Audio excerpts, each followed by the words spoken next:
I'd like to call this Norton School Committee meeting to order for Thursday, December 17th, 2020. Welcome, everybody. On this snowy day, I'm glad that we were able to keep our meeting, even though it was a snow day today, because we do have a lot to talk about as we end our year almost, heading towards a new year, 2021. So let's see. We will start with approval of the minutes from our December 3rd, 2020 meeting. So if everybody's had a chance to look them over, any questions or comments? Seeing none, is there a motion to approve the minutes of December 3rd, 2020? So moved. Second? Second. All in favor? Sherry? Yes. Dinesh? Yes. Kathleen? Yes. And Dan? Yes. And I am a yes as well. Thank you. Sherry, Warren? I reviewed and approved the following warrants. School expense warrants, December 4th, 2020, $383,984.33.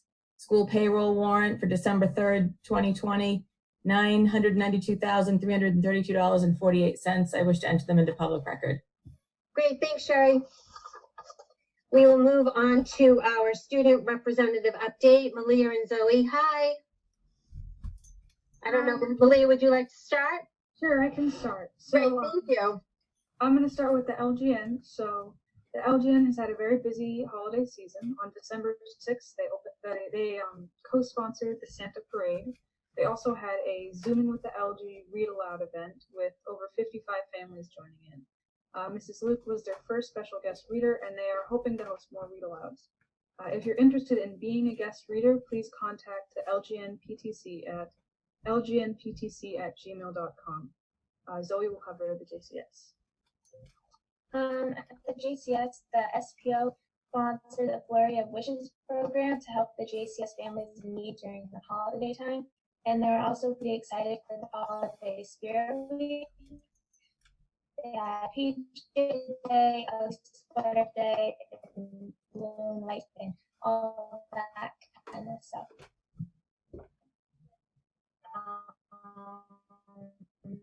So they also will have an upcoming purchasing along on December 21st. We have the Yell.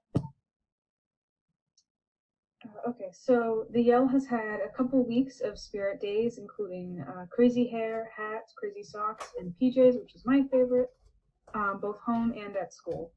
So coming up is their virtual Boosterthon dance party fundraiser, and everyone is excited to finish 2020 on a high note. Students and staff alike continue to do an excellent job in both at home, in school, and hybrid learning. Zoe will cover MMS. Middle school, this week StuCal is sponsoring a food drive to benefit the Martin.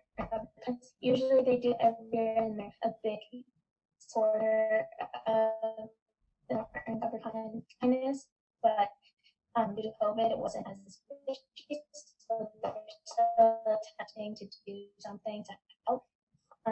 Next week, they're also having a weekly sweater contest, which has been a tradition at NMS for the past 10 years, so they're excited to that next week.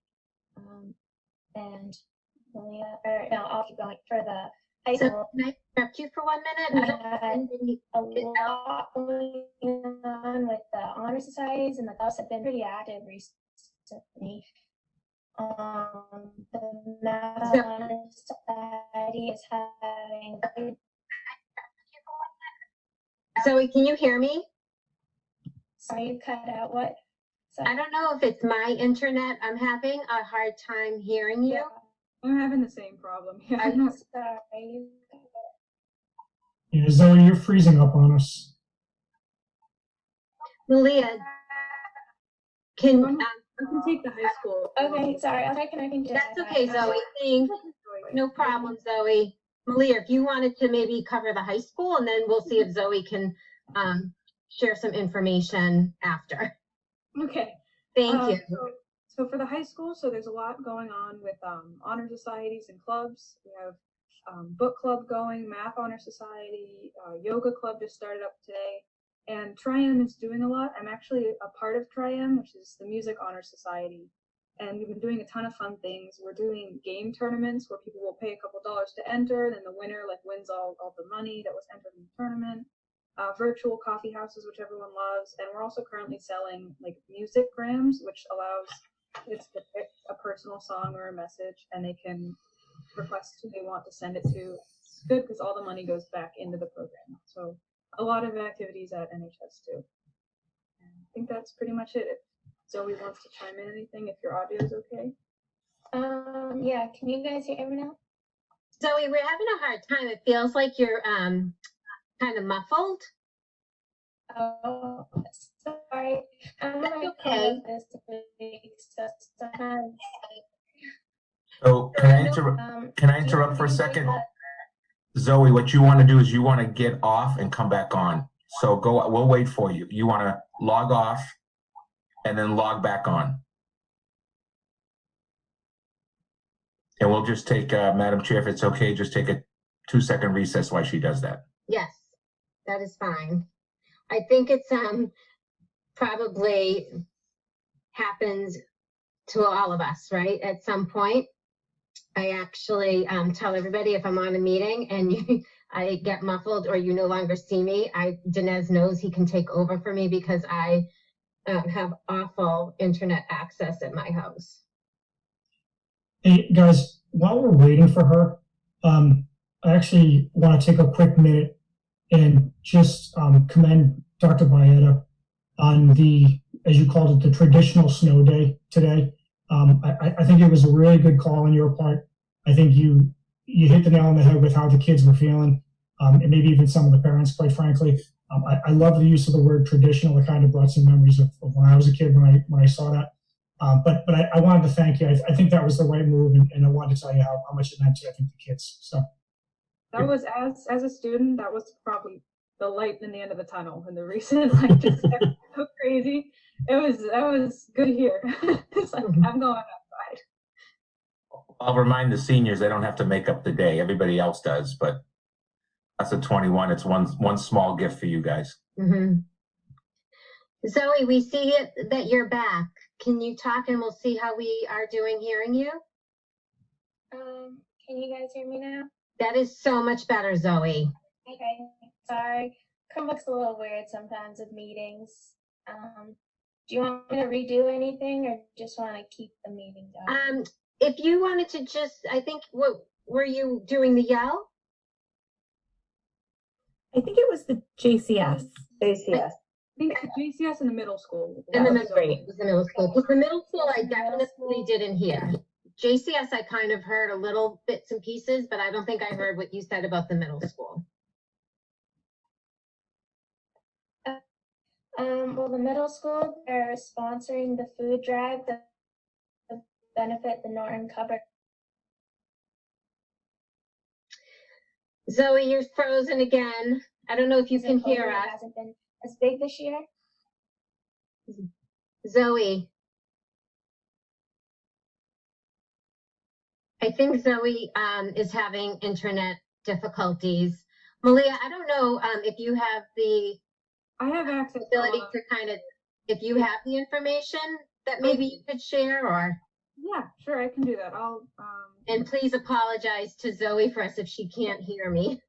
all right, so she's doing JCS, right? Okay. So the JCS sponsored a Flurry of Wishes program to help families in need during the holiday time. They had Holiday Spirit Week with PJ Day, Ugly Sweater Day, Blue and White Day, a ton of fun ones. Upcoming, they have a JCS and LGN virtual sing-along on December 21st at 6 p.m. And then the middle school. Sorry, I have them all in different. That's okay, thank you. The middle school.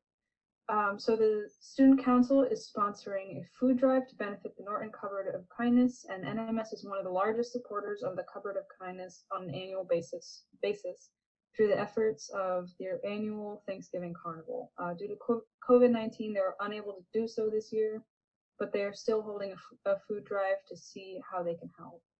And next week, Student Council will be sponsoring the Ugly Sweater contest on both Tuesday and Wednesday. This has been an annual tradition for roughly 10 years. Thanks, Malia. It's been a busy December. Appreciate it. We're going to move on to a presentation on best practices of instruction in our current learning models. Dr. Bayetta, would you like to introduce staff? Would. So we have tonight Jessica Iozzi from Norton High School in the GRIT program. She is a special education teacher in that program.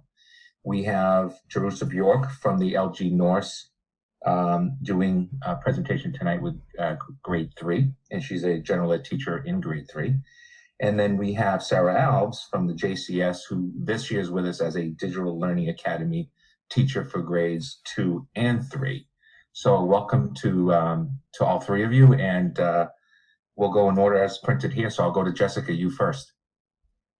Jess, would you like me to share your presentation, or do you have it to share?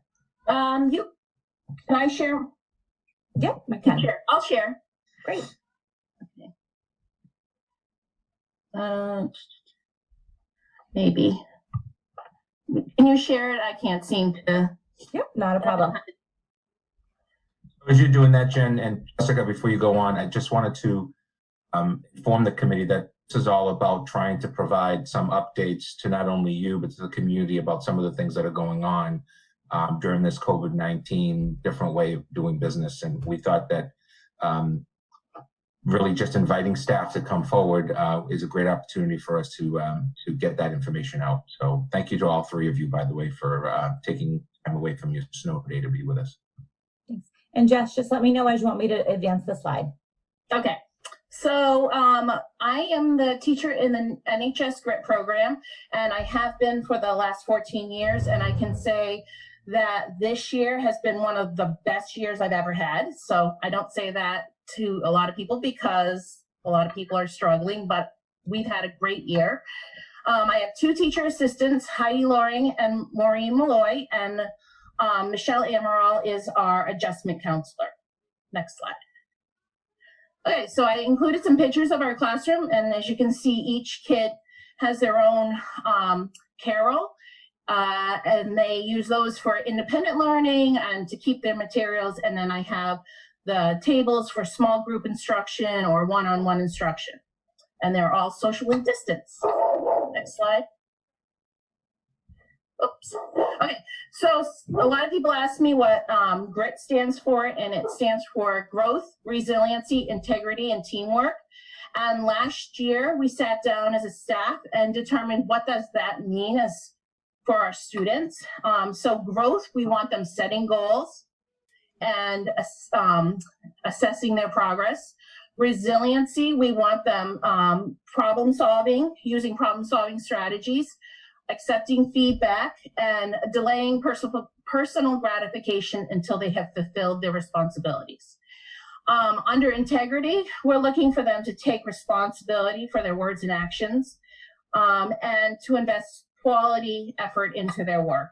And under teamwork, doing positive things in the classroom and the school to make it a good place to learn and to communicate to them, to their peers and to the teachers respectfully.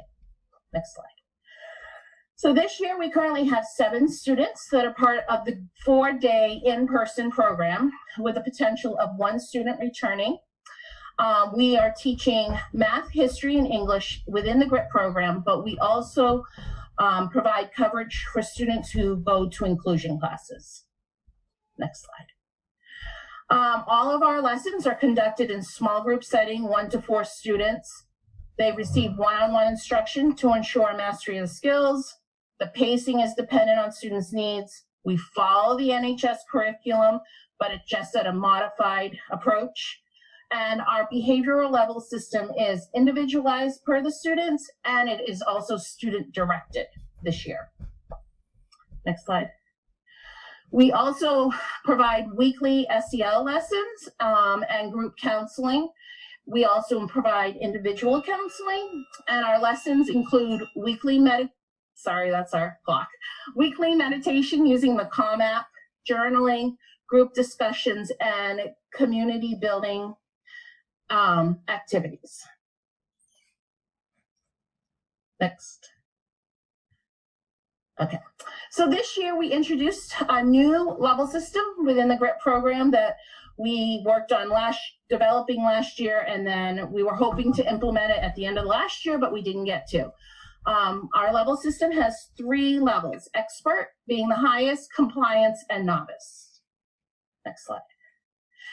So students who are on the expert level consistently show growth, resiliency, and integrity and teamwork in the areas of grades, the completion of a goal sheet, attendance, and behavior.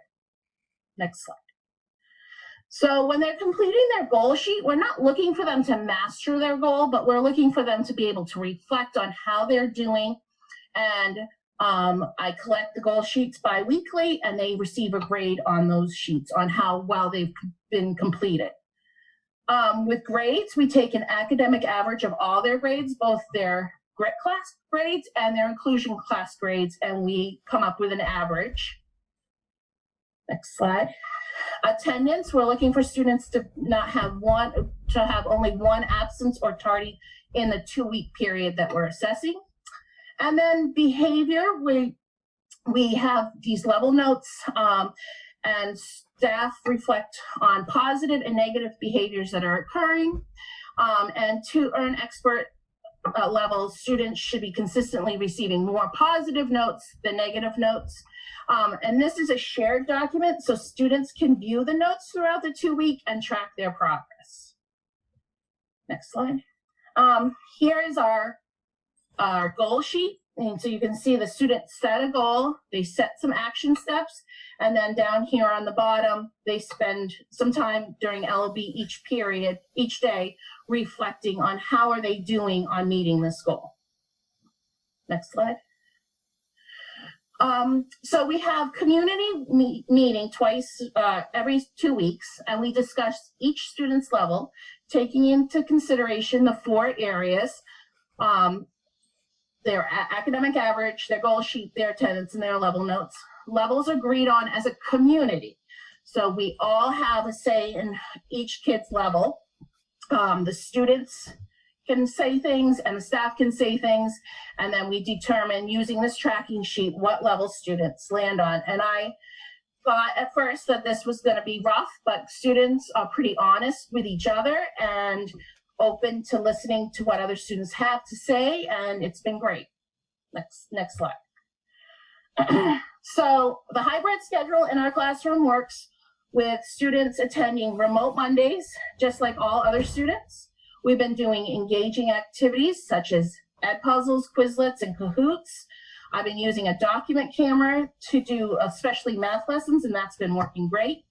And we've been providing students kudos and positive level notes for attending the meetings, and we've really had great attendance on these remote Mondays. Next slide. Okay. On cohort 1 days, all my students attend their GRIT classes and their inclusion and mainstream classes. But on cohort 2 days, students come and they spend the whole day with me, and they do the GRIT classes. We just keep going with new lessons, and then they do their mainstream and inclusion classes remotely online.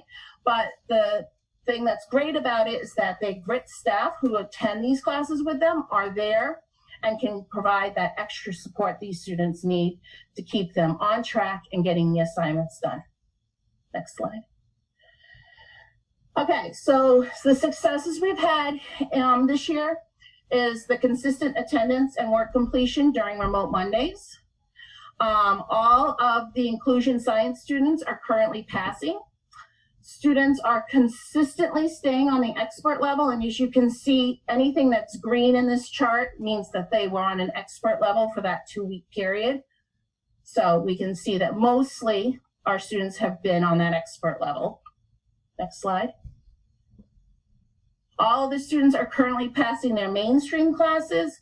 Students are taking ownerships for their level. I had a student talking to his buddy saying, oh, this week I'm going to move up on the level system.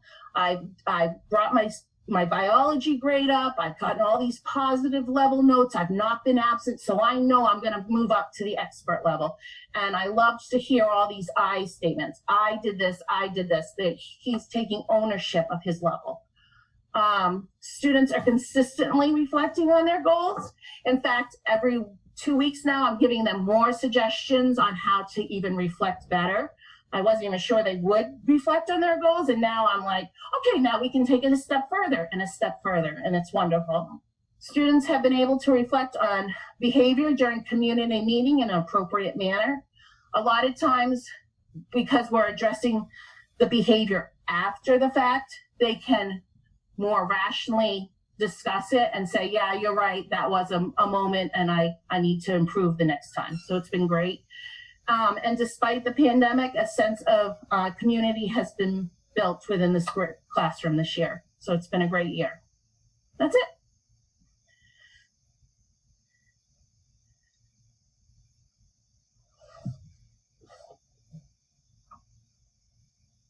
Well, I have to tell you, as we move on to Jerusha, we'll go to you next. Just wanted to identify for Jessica, you're getting some kudos messaging that's for you, not only your presentation, but your work. So seems to me like you're doing really great things, and some of our folks are online talking about that right now. Oh, thank you. If you don't mind, Dr. Bayetta, I'd like to say, as many of the folks know, I've done this kind of work with that particular kind of classroom therapeutic environment for a long time. And honestly, in my opinion, and I'm not just saying that because of my current position, but this is probably one of the best high school run therapeutic programs that I've seen in the 25 years or more that I've done this job, in terms of supporting. It's student driven, and it focuses on academics, behavior, and social interactions. And the buy-in really that the students have demonstrated this year, due to the staff, is outstanding. So I really want to just give her kudos for that work that not just her, but her entire staff has done. I definitely couldn't do it without my staff. They're awesome. Well done, and thank them as well for us. Jerusha. Okay. Hi, for those of you who don't know me, as Dr. Bayetta said, I'm Jerusha Bjork. I teach at the LG North. I taught at JCS a long time ago. I work with Lisa Lovering and Teresa Quinn. They're my teammates at LG North in 3rd grade, and they've contributed greatly to this information that I'm about to give you. We work together on this, and we're calling it Positivity and Success in Spite of It All. And that's kind of how we feel when we look at, what's going well and what are the challenges. There's so many wonderful things happening every day across the district, but I know we seem to focus on the challenges a lot, and that's kind of where the dialogue seems to be with everybody. But I'm happy to share lots of successes, surprises, silver linings that we have discovered along the way this year. This is really geared towards 3rd grade, but I think it does overflow a lot throughout the elementary level, at least. So my students, our students are independently navigating their at-home learning days. They're far more independent than they were before. If before we asked them to get onto an app or something, they would need all this, but now it's like quick, quick, quick.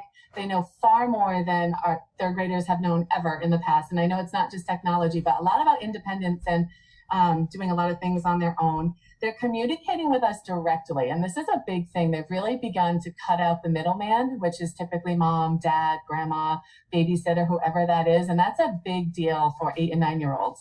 So they can contact us through Google Classroom or through email and just say, oh, I'm stuck on this, I'm having a little trouble with something, and we can get back to them throughout the day, even when we're with the other cohort. So that's really great to see the growth with their independence. They're very responsible also about bringing their Chromebooks back and forth. We don't use them a lot in school.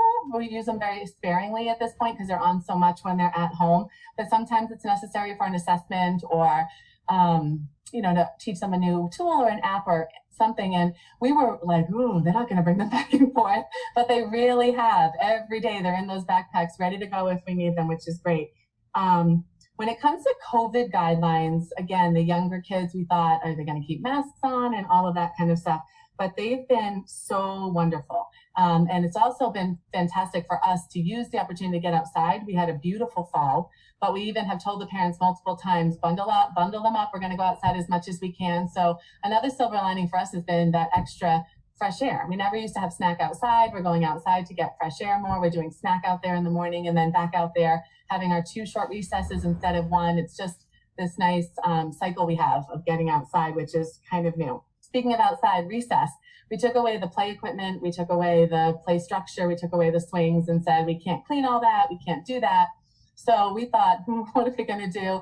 We spent a few weeks kind of showing them Red Rover and some games you don't need toys for, but then they just exploded. Their imaginations, their creativity, they're making up games that are still distant, they're running around, and we have a map painted on the playground. It's like a United States map, and they started playing a game like Twister, you know, like right foot on, and they're like using it as like a Twister map and putting their feet on different states and colors and things like that. They've really gotten creative. So that's been really nice.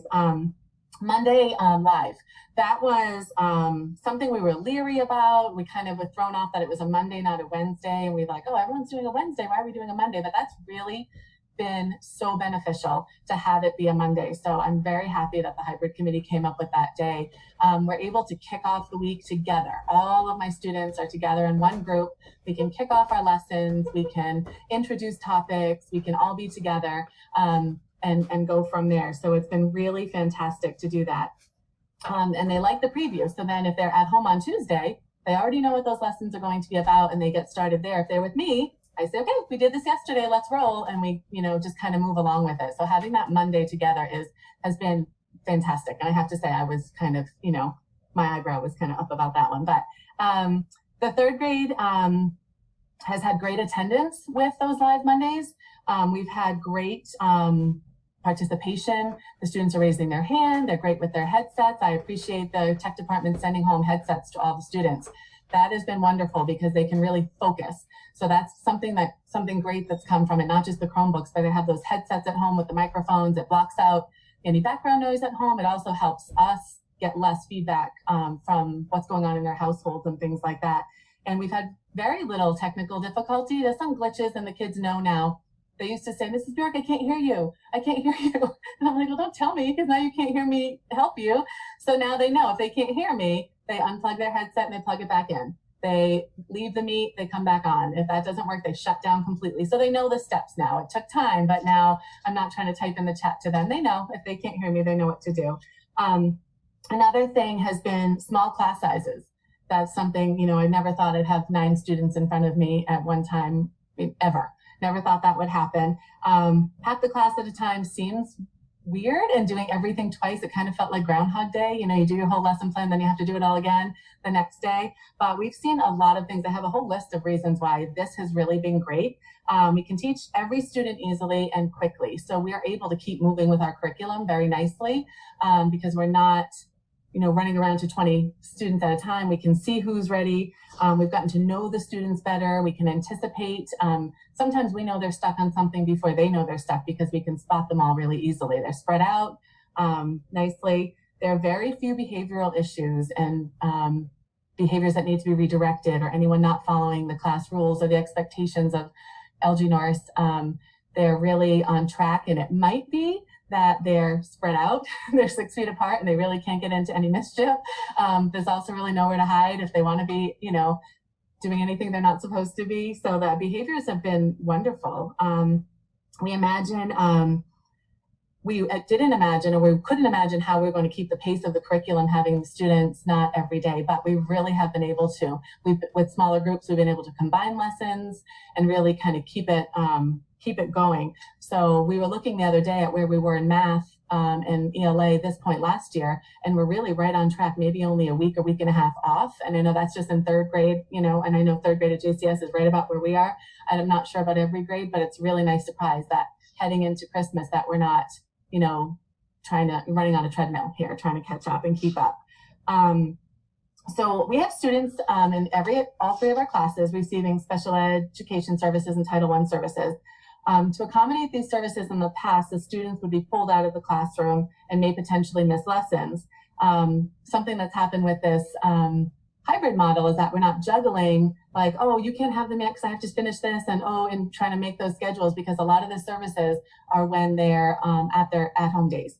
So their specialists are Zooming with them and getting those services in, whether it be their Title I groups or their special ed services, speech services. And if they have speech 2 times a week or OT 2 times a week, we might have worked out that one is when they're in person and one is when they're at home. So they can get to know these students and work with the students in person as well. So not all services are on their at-home days, but we've managed to really work that out. I have some students working in a specialized program, and they come 4 days a week. So the 2 days that they would be with me, they're with me the full day. And the other 2 days, they're with their specialized program, and they're able to get all of that remediation and reteaching all in those days. So they don't miss a second of what I'm doing, which is really, really fantastic.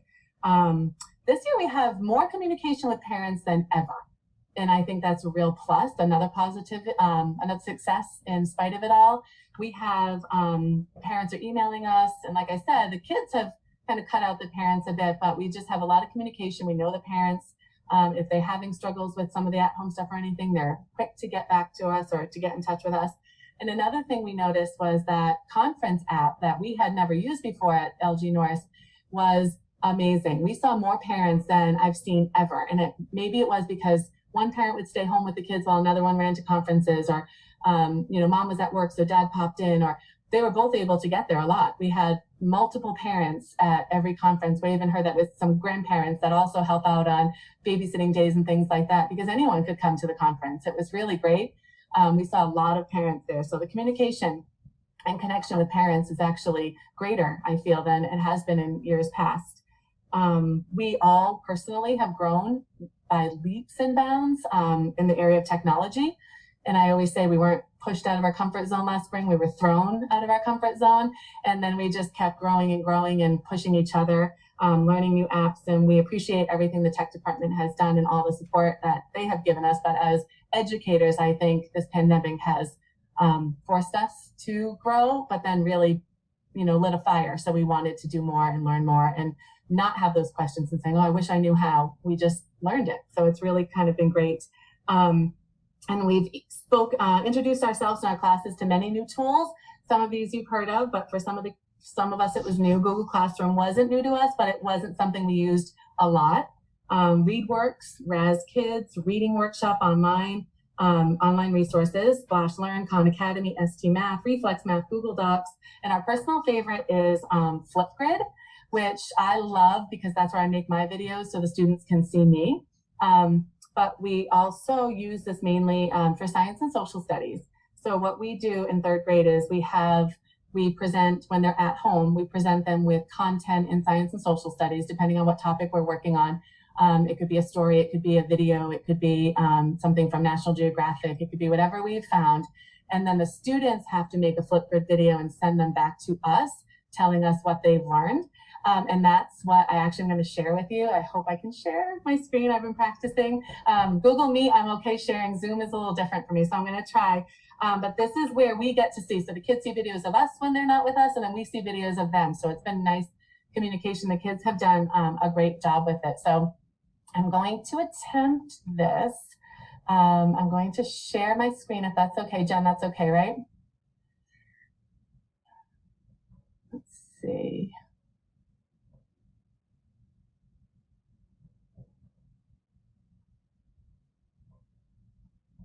And show you a few Flipgrid examples. I get permission from the parents to share these tonight as well.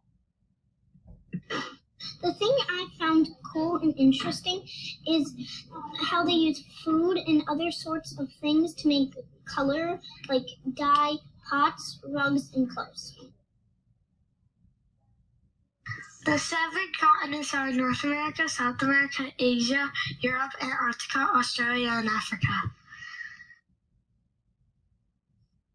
Hi, I'm Hannah, and I'm going to tell you what are things about turkeys. So, do you ever wonder what's that thing on its nose? It's actually called a snoodle. Is that silly? And they even do a dance like, the males. They do a dance to impress the ladies. And even you can tell which one's a girl and a boy because guess what? The boy is so colorful. Well, the girl is just like plain because she actually goes in the nest, because if the male does, then predators would get them. That's all about turkeys from Hannah. Bye!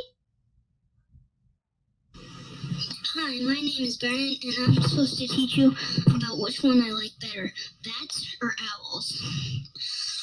I like owls better because they hunt pretty silently because of their wings are so soft that when they flap them, prey can't hear them coming. And I also like owls because they can turn their head around, and they can't turn their eyes like we do. They turn their head all the way around. That is why I like owls better than bats.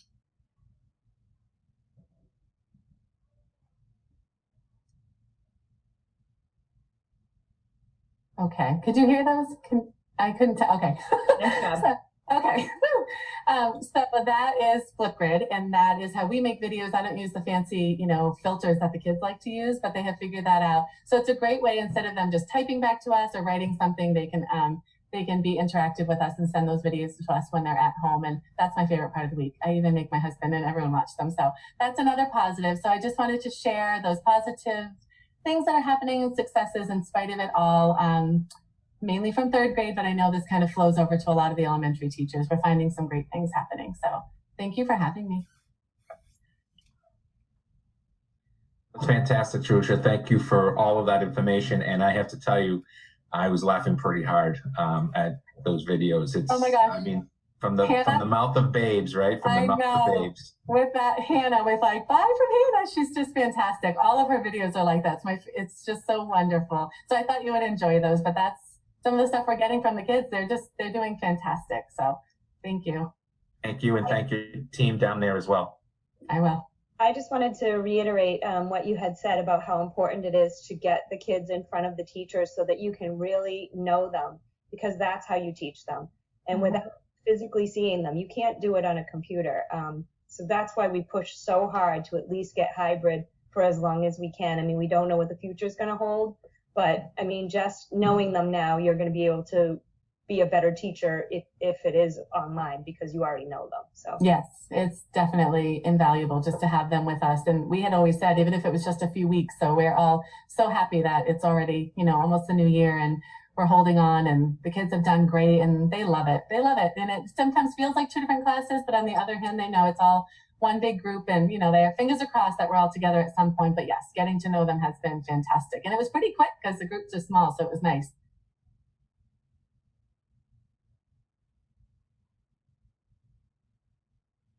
Last but not least, representing the good things going on with that Digital Learning Academy, which is, I think you folks hear a little bit less from, Sarah Alves, who is doing grades 2 and 3 full remote since September. So Sarah, welcome.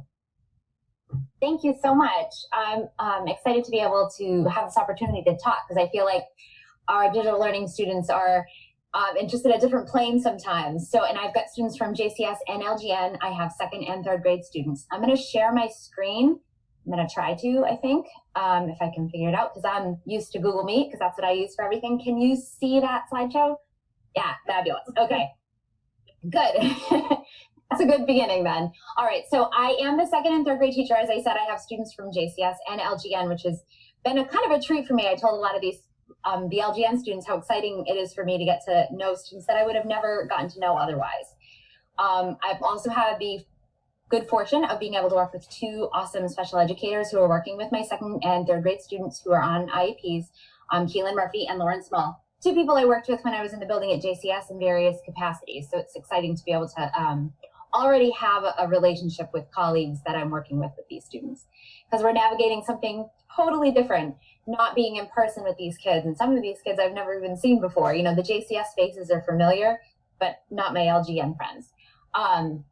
We're all together in the Digital Learning Academy, and my top priority, and I made that very clear to my families and to my students, was the social emotional well-being of my students, because not seeing them in person, it made it all the more important for me to develop the relationships that we need to have as teachers with our students. So I thought about it this way: as the parents and the families of the students that are enrolled in the DLA have chosen this model for their children, whether it's for health, safety, family, work, and so many other reasons. And a lot of families have shared those things, and the students have shared those things just in sort of our community building. So we're coming at it from a different point of view in that regard, and we know it's not what school's supposed to look like. It's certainly not the ideal world, but you know what?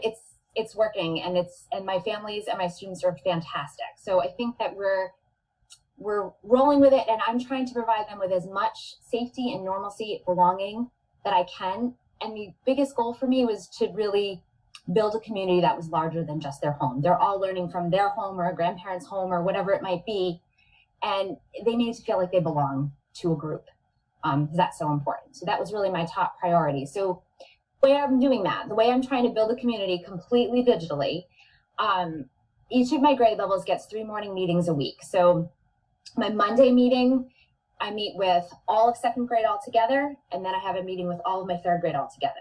Then 2 days a week, Tuesday, Thursday, my 2nd grade is split into 2 groups just to make the groups smaller.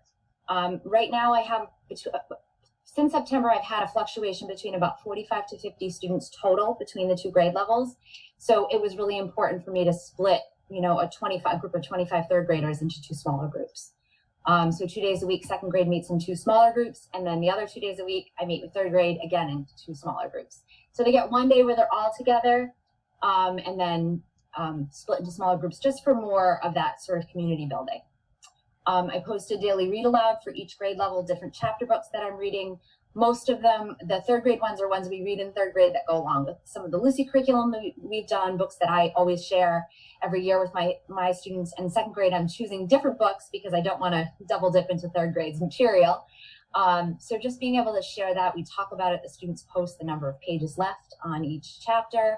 And again, they kind of chat on Google Classroom about the book, the chapter, their favorite part, things like that. Just giving that commonality. We've done PBIS celebrations, really focusing on the being responsible, respectful, and making safe choices. So we've done a hat day, party in a bag, PJ day. We were supposed to have PJ day with 2nd grade today, but it's been postponed until next Tuesday. And again, posting and responding to each other on Google Classroom. And as the years gone on, they've gotten more comfortable just shouting out to each other and commenting to each other's posts in really positive ways. So it's been just another nice way for them to interact. Again, Jerusha talked about the independence the students have. I communicate with a lot of my families, but the middleman's been cut out in a lot of ways as well. The students are emailing me directly with questions or posting on Google Classroom updates. We use the GoGuardian chat a lot, which is another great way for just me to communicate with the kids and reach out in the moment. But also for them to get in touch with me for questions. And then, of course, we did beginning of the year the same way you would do if we were in person. We did a ton of getting to know you activities, and it was maybe more important than it ever has been to do those types of activities because we don't see each other in person. So doing a lot of the same kind of PBIS and getting to know you activities that we would have done in a normal school year. And so just a little bit about my morning meeting. I frame it very similarly to the morning meetings that we do at JCS. We do the date and then the number day of school. And with the number day of school, we always do a number talk. So the students talk about, is it an even number or an odd number? And for the first probably 4 weeks of school, it was primarily, that was all we were talking about. But now they're rounding the numbers. They're coming up with very complicated addition and multiplication sentences to go with it, talking about connections they have with the number, and just really broadening their number sense in just a quick little snapshot. We do a greeting, and I started doing the What's the News greeting, which is something I do in my classroom just on Mondays, but we do it every day, and it gives the students an opportunity to just share something. And sometimes they say, I have no news, and that's fine too, but it's just an opportunity for them to have that moment to share with other peers their own age. And then we always end with some kind of an activity. We've done scavenger hunts, guess the number, this or that activity. We play Going on a Picnic, which is my game that I stole from Angie Z. And we love that one. Pictionary, a doodle game, Spot It, anything to get the kids having some interaction socially, because for most of these kids, they're just home and they're not seeing other kids. So it's a great just way to sort of supplement what they are missing. and just building these routines together, letting the kids sort of drive the activities and the things that we do. And one of the things that I'm doing this year, which it's funny because a lot of the things that Iosi was talking about are some of the things that I sort of am doing with the DLA students in terms of just the reflections. I've never done a weekly reflection with my students, but it seemed to me that it was something really important for me to get another window into sort of their world and what they're thinking about. So I do a weekly reflection on Friday where the students have to write, and it's a Google Doc or a Google slide. It's an exit ticket, a glow and grow, which would be something that glow is something you did really well. And the grow is not something they have to work on, but a strategy that they use. That's how I presented it. A 3-2-1, that was like 3 things I learned, 2 things that were hard, and 1 thing that I overcame, or I've done different ones. The most interesting thing I learned, and just doing things like that to sort of get them to be reflective learners. We've done meditation and yoga, music and talking about books, doing videos, all of these things, books and videos that tie in with reflection, meditation, yoga, any of those things, just to sort of give the kids another access point for some of their ways to talk about how they're feeling. And I have to tell you, I'm so impressed with 2nd and 3rd graders and the things they're writing in their reflections. And it's truly getting to know these kids as I have. They're so amazing in the things that they're thinking about and the things that they're commenting on, and the pride they have in what they are learning and what they're doing. So it's been really, really fun to read those. It's something I love during the week. And then I've been really able to use the SEL menu from the elementary adjustment counselors and the lessons that Corinne Harvey and Bethany Fitzroy at the JCS share. They focused on integrity, gratitude, and perseverance. And I post those in my assignments for the week as an activity for the kids to do, just to, again, supplement what else is going on. So teamwork, talking about my amazing DLA families. I have always been a partner with my students' parents and families, I hope, but not in the way that I am right now. We are really in this together, and it's all about the parent, the student, and me just talking and working all the time. So I send a weekly email to both my 2nd and 3rd grade families, kind of with updates and things coming and what we're working on. Every Wednesday, if students are missing things or if they need help with something, I send an email on Wednesdays to the student and the family saying, hey, I noticed such and such assignment is missing, just having to do that sort of check-in because they're all working at home. Parents are awesome about posting questions, emailing me questions, posting with their students on Google Classroom, which is it's just great. We just are all in this together. And I must have said that 1,000 times to my families because, we sink or swim together and we're swimming just fine. I've had Google Meets with families to support them, phone calls with families, troubleshooting with grandparents, and it's all just we just all are in it together, I guess is the only way I can keep saying it.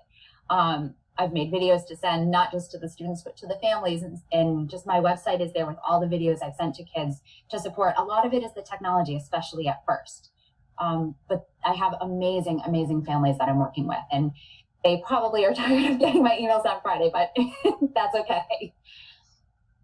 So now the academics and technology in it. So our academic instruction, we have the Florida Virtual Schools, which is our primary resource. But with that, as an educator who's been teaching for years, I included a lot of my own sort of things in it to sort of provide to it what's I think missing in the digital realm. So my students do a weekend journal on Mondays, and the journal started at the beginning of the year with very brief accounts of their weekends, and they've expanded upon their writing, which is great.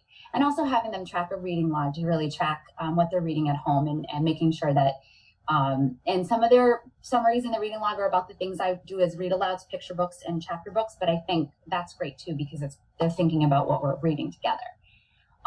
Sort of enhancing the FLVS writing with a mini lesson videos that connect to Lucy Calkins, kind of looking at the Lucy Calkins materials and adding to it, just because I know that's what Norton's using and it links so well to our power standards, and it's really important that I'm providing that for them as well. One of the biggest things is Lucy Calkins, not Lucy, my daughter, is all about student choice for writing topics. And the FLVS prompts are very rigid. So being able to provide the students with choice in the writing assignments has been, I think, a huge change in their writings, letting them have that sort of student choice that Lucy Calkins thinks is so important. posting mini lesson videos for the math. The FLVS is very text heavy, so they'd really need that visual. And so again, talking about posting videos so they see me, there's always at least one math video of me, one read aloud video of me, also just to sort of enhance some of that. It's always also really important, we know as educators, that how important access to authentic literature is. So that's my weekly picture book, and then of course the daily chapter book read aloud too. It's so important for these kids to have access to authentic literature. And because we have awesome technology resources, I'm also using some of the mystery science lessons to go along, because the mystery science lessons are aligned to the Mass state standards, and not all of the Florida virtual school lessons are aligned to the Mass standards. And it was really important that I continued with our power standards in Norton and the Massachusetts state standards. Similarly for social studies, grade 2 FLVS social studies aligns pretty well, but the grade 3 does not align with the Mass standards. So I'm using the resources that we've used in 3rd grade to sort of support their social studies growth. Because again, my husband's a social studies teacher, so if I wasn't supporting that, I'd be in trouble. And technology, of course, is a huge component of what we do. And it's ironic because I'm, mildly tech resistant, but honestly, it's been great learning new tech and using tech in different ways. So FLVS and the Buzz app is what we use, and Google Classroom is my primary for both grade levels, but all of the awesome NPS resources like Freckle and Reflex and ST Math, BrainPop, Boom Cards, and so many others. Flipgrid has been great for community building. Also, I use it like Jerusha talked about. I use it very similarly with them posting responses to lessons and activities, sharing their own books that they're reading. That's kind of what's coming next. We're doing reporting that tied in with the informational writing, and they're reading their writing to each other. So it's just been a fun way to get them to interact with each other as well as me. Again, I mentioned before using GoGuardian and GoGuardian Chat to support the students. And then my 2 daily half-hour blocks, one for each grade level for pop-in help, as well as like any other support that I have, which has been great because the kids will utilize that time to chat with me. And then the students using email to self-advocate and connect with me has been great. And they're doing that so much more now. And I'm just so proud of the way that they're taking ownership over their learning. And of course, we use slides and docs and Jamboard to accommodate all the FLVS materials that require printing, that are would be PDFs or printed materials. And so I have to take those and turn them into slides and docs and Jamboard for the kids to interact digitally. And you know what? It's working. So it's a good thing. So my final thank you to all of you for listening to me, and of course to my 2nd and 3rd grade DLA families for their patience, their support, communication, and all their work to make this unusual year work so well. And most importantly, to my amazing 2nd and 3rd grade DLA students, because they are truly, truly awesome. And I'm so privileged to work with all of them. And they need to keep all their great work because they are just fantastic. And I am super lucky. So thank you so much for my time. Thank you, Sarah, very much. Again, some comments about the wonderful work that you're doing with kids being put on. And I also just wanted to share with you that, and I do get it from all kinds of staff, but specifically the DLA, a number of the parents that you started working with have actually forwarded emails to me just saying that things were going well, or how you've handled situations that motivation and or trying to keep the students online wasn't as good as it should be, and you handled it and got those kids motivated and back on. So thank you for that as well. Thank you. One of the things that always comes up around DLA, and as we at some point tonight talk about remote, is the younger students. I just gotten a question about that and how to deal with going remote. One of the things that's very clear about being online full-time with students, which has been happening in the Commonwealth of Massachusetts for over 10 years. There are public schools in Massachusetts that have been working with kindergarten and 1st grade all the way through 12th grade. Both the Marver School in Greenfield, which is considered a public online charter school, as well as the ECA in the Walpole, Westwood area. And so one of the things we're trying to figure out is, how do we have young students at home and they're doing the DLA in this case that Sarah's involved with, or as you all know, we have 328 students in the district that are fully remote right now, what we call Digital Learning Academy parent choice, for all the reasons that Sarah said earlier about choosing to go that way. And so the complicating matters are For some students, the motivation behind the screen and so on is fine. For other students, it's not. It's actually not much different in a traditional classroom either, where we have students that being in a seat in a row for them can be difficult, or it can be easy, or it can be just something that they do. So for us, it's about collecting some of this data about the successes of some of these things as we go into tomorrow with going full remote. And I'll explain some of the rationale behind that later. But thank you to all of you for putting together the presentations and taking time away from your families on a snow day today. So I can echo that. Thank you. I think I probably could speak for the school committee. I don't know if anybody wants to comment, but I think we really all do appreciate the attention, the hard work, really sort of navigating a very new experience, whether you're fully digital or you're in class in a hybrid or your models are just looking different. We really do appreciate it.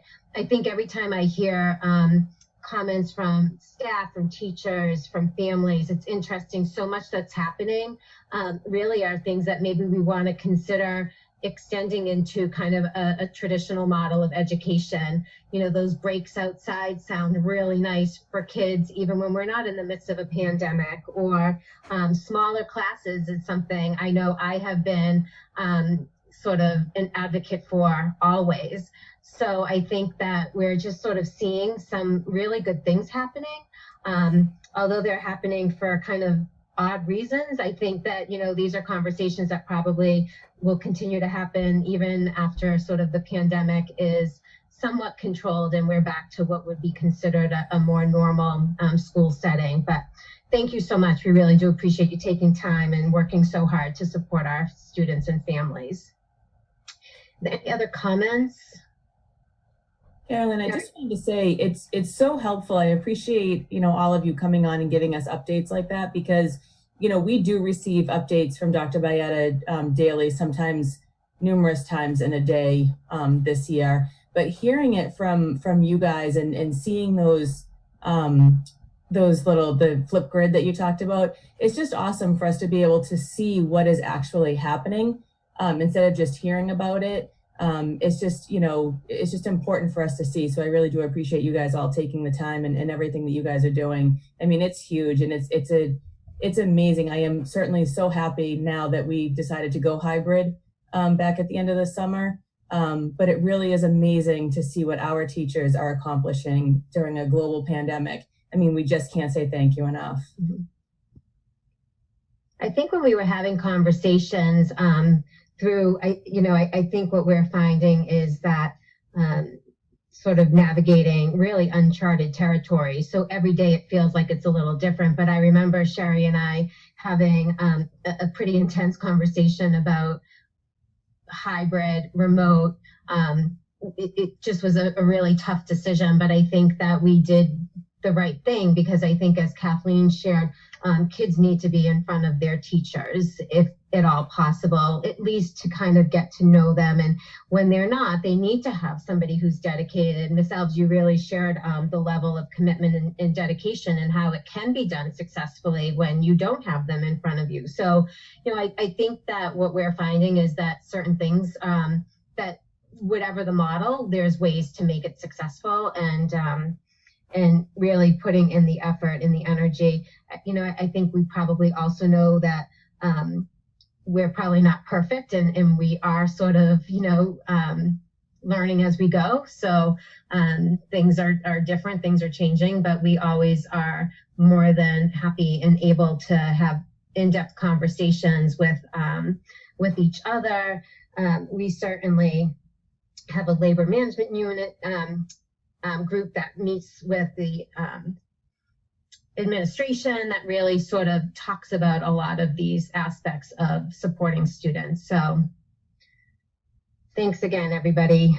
We're going to move on. Dr. Bayetta, a vote to approve the Norton Teachers Association contract extension.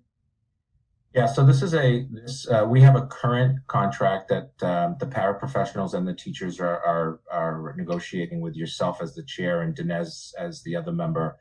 But because of COVID, this past spring, we put a 1-year extension for the current year for both units before the contract comes together as one unit.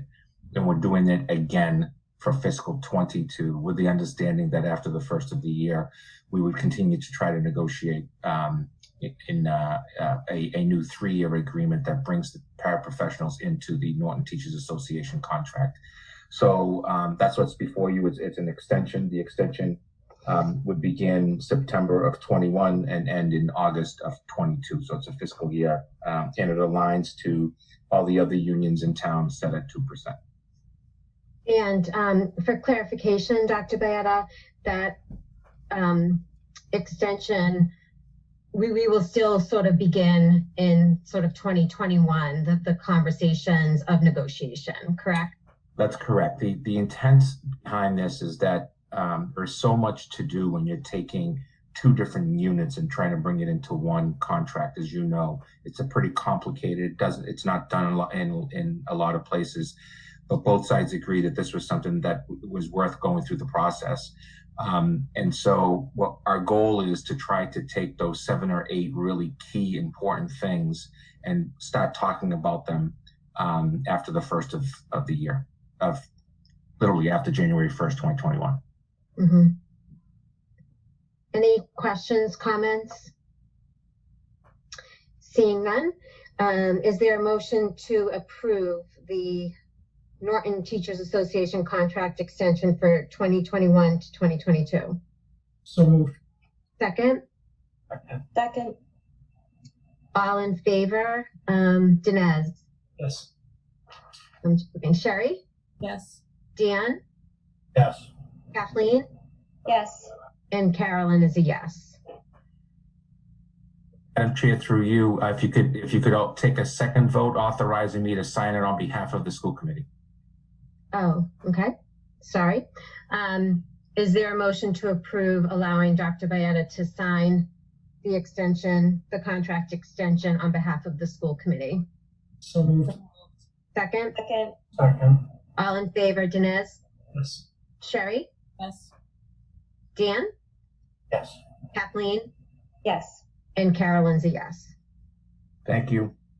Thank you. Dr. Bayetta, vote to approve the Norton Paraprofessional Library Media Tech Employees Association contract extension for 2021-2022. So per the prior comment, as the 2 groups continue to work, the teachers and the paraprofessionals on a contract, we're keeping everything lined up because it'll make it easier. And again, this particular contract has a salary schedule from steps 1 through 10 and an added longevity payment for years 10, 15, and 20 and 25 of $200. Any questions, comments, discussion? Seeing none. Actually, Karen, Surprise me. can I ask a quick question? So Joe, the para contract that we're looking at, would it be June 30th? That is correct. Their current contract reads June 30th. That's one of the things that's actually on the table with them about changing. So it's 2 months before the teachers. Why don't we just make this one go to August 31st? You would have to negotiate that with them. Okay. Would they be? I don't know the answer to that, but that could be. You could vote on this tonight, and I can bring that back and say, would you like to move the dates? We'll vote on this, and then we'll look for like another 2-month extension so that they line up, and then there's no issue when we finalize the bigger. Okay. Sounds good. Thank you.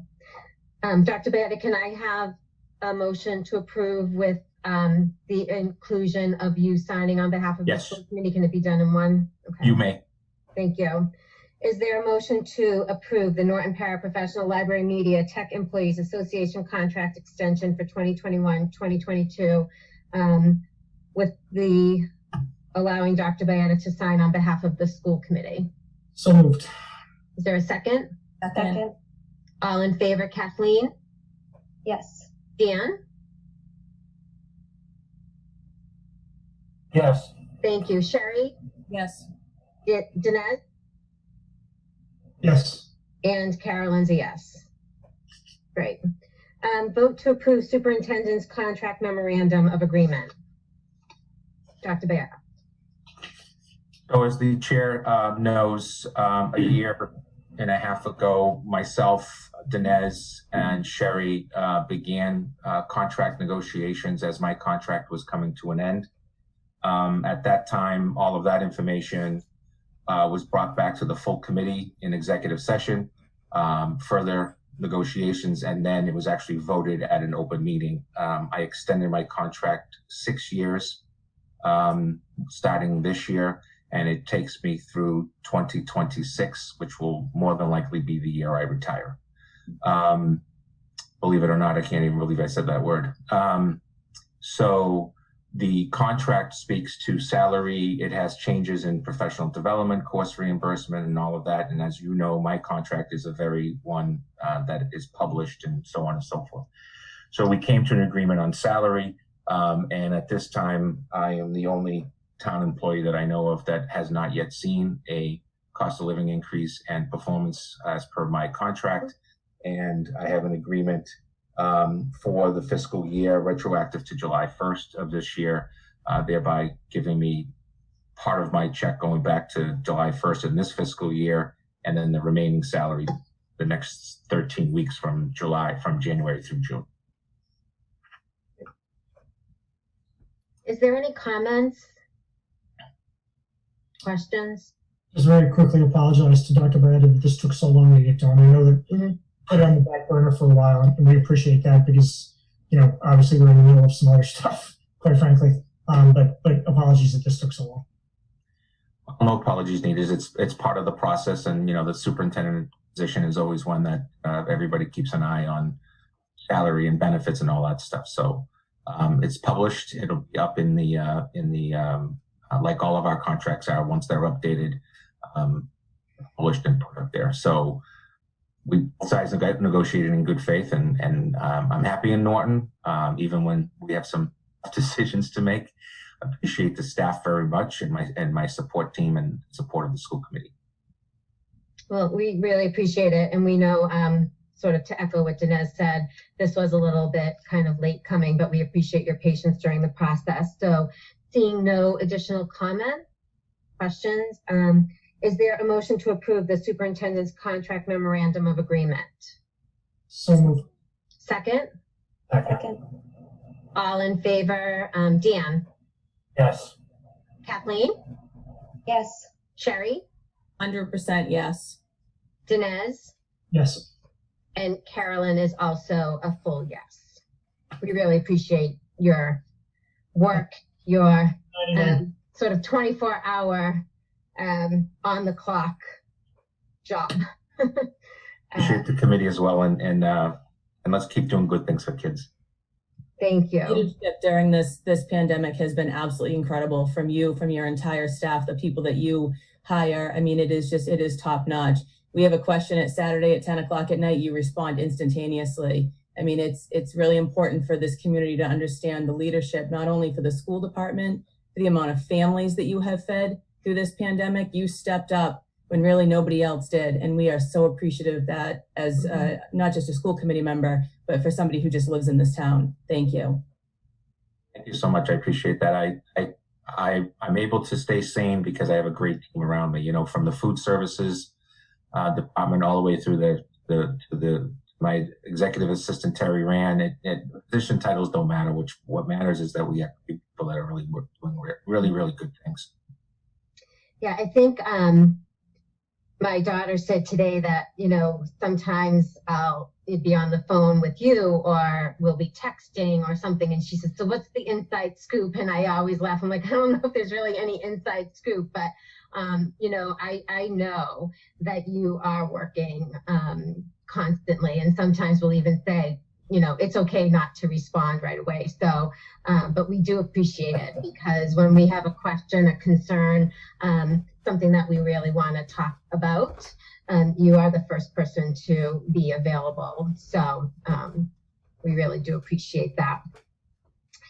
And I think that it's, I can speak for myself as chairperson of the school committee. I think everybody knows I've never been the chairperson of anything, really, in regards to like an elected position or anything. And so there definitely was a learning curve and a lot of questions and a lot of conversations. And sometimes those conversations happen on a Sunday and sometimes they happen on a Friday night. And you've always been more than gracious to offer me the kind of information that I need to make sure we're making good decisions. So we appreciate that.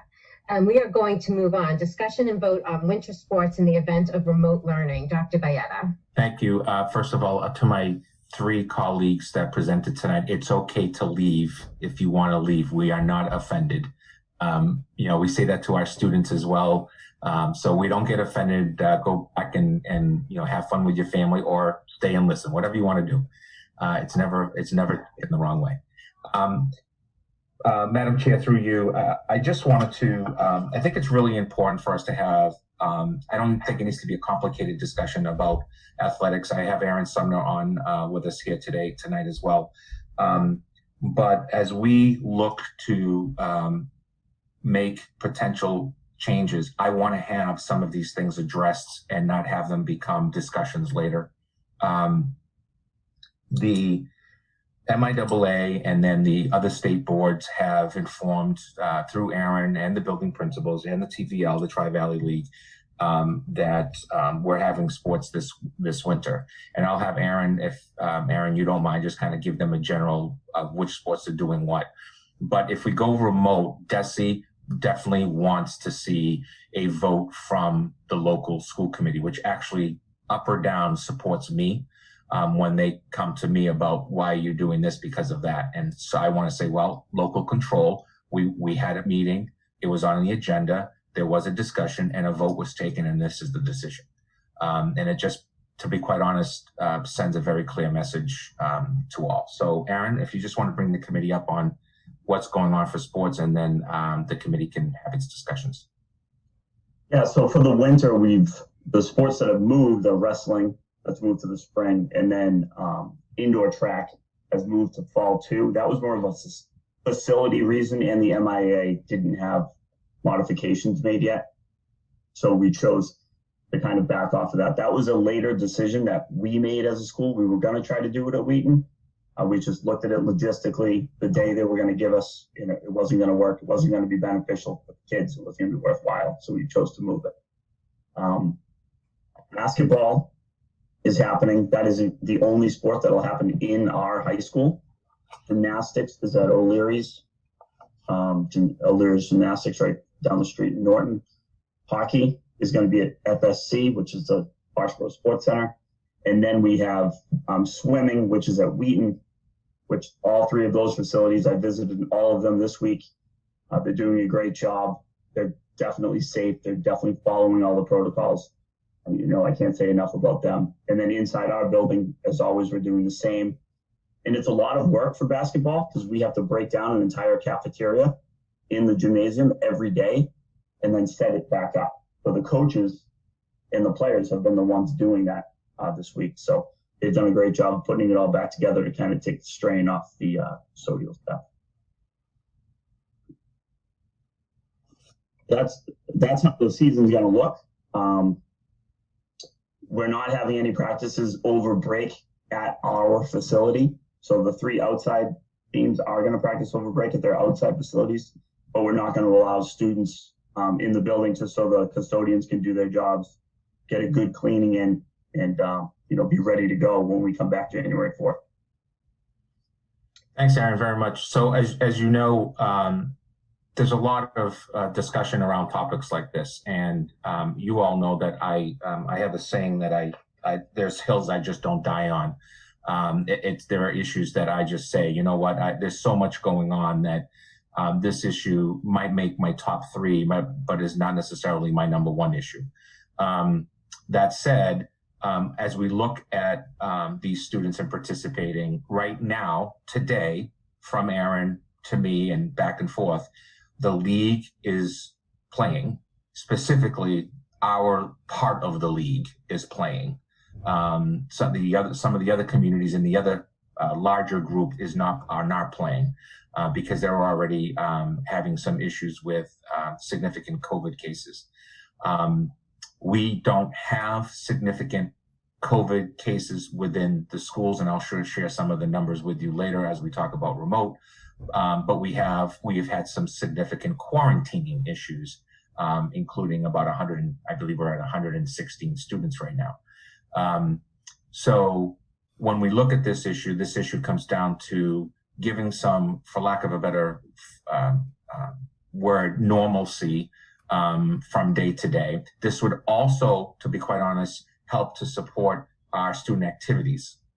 So when you look at student activities, so our clubs and all of that, we're going to have to come up with because if they are remote, they potentially could still come into a school, i.e. the art club could potentially still meet, or any of those situations. So we have to figure those out still on behalf of our students. So a positive vote keeps us moving forward. A negative vote basically says that we're not going to have any sports, and any of this could change depending on an announcement from the governor's office that some of us anticipate is coming. So if I could just ask for some clarification.